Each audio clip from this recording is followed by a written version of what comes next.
আর বলবেন না, এখনের ছাত্রছাত্রী এত দুষ্ট, সারা দিন শুধু খেলাধুলা করে, আর খেলাধুলা করতে গিয়ে তো একটু একটু ব্যথা পেয়েই যায়।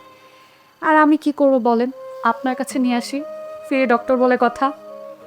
ভালো, কিন্তু এখন পর্যন্ত আপনার নামটা আমার জানা হলো না। রাহেলা আক্তার, সবাই আমাকে রাহেলা ম্যাম বলে ডাকে। বাড়িতে কে কে আছে আপনার? উম, মা আছেন।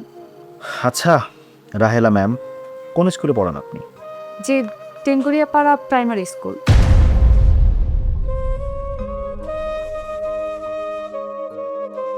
টেঙ্গুরিয়া পাড়া? আপনি চেনেন? আসসালামু আলাইকুম স্যার। জি, ওয়ালাইকুম আসসালাম। জি, আসুন।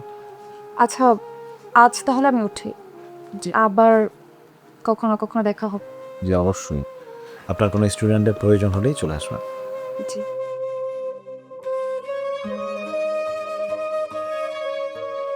ওয়ালাইকুম আসসালাম, বসুন। আপনার নাম? সাজু মিয়া। সাজু মিয়া। কি বলে গেল? টেঙ্গুয়ার পাড়া? টেঙ্গুয়ার পাড়া তো জয়াদেরও বাড়ি। হ্যাঁ, বলুন আপনার কি সমস্যা? বড় হইছিস, লেখাপড়া শিখছিস, মাস্টারি করস, অনেক জ্ঞানী হইছিস, তাই বলে কি মায়ের কথা একটু দাম দিবি না তুই? আচ্ছা মা, আমি কখন তোমার কথায় দাম দিলাম না বলো তো? কোন কথায় দাম দেস? তোর আমি এতবার বললাম বিয়ে কর, বিয়ে কর, বিয়ে কর। কত সম্বন্ধ আসতেছে, তুই সবারে না করে দিতেছিস। আমি কোথায় না করলাম? যাদের আমি পছন্দ করি তারা আমার কপালের দাগ দেখে আমাকে না করে দেয়, আর যারা আমাকে পছন্দ করে তাদের আমার পছন্দ হয় না। আরে বাবা, এর মধ্যেই তো কাউকে না কাউকে বাঁচতে হবে।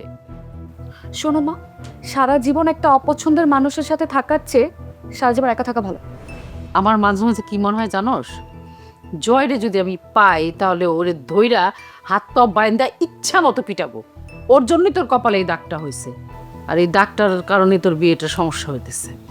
মা, আমি শুনেছি মন থেকে আল্লাহর কাছে কিছু চাইলে সেটা পূরণ হয়।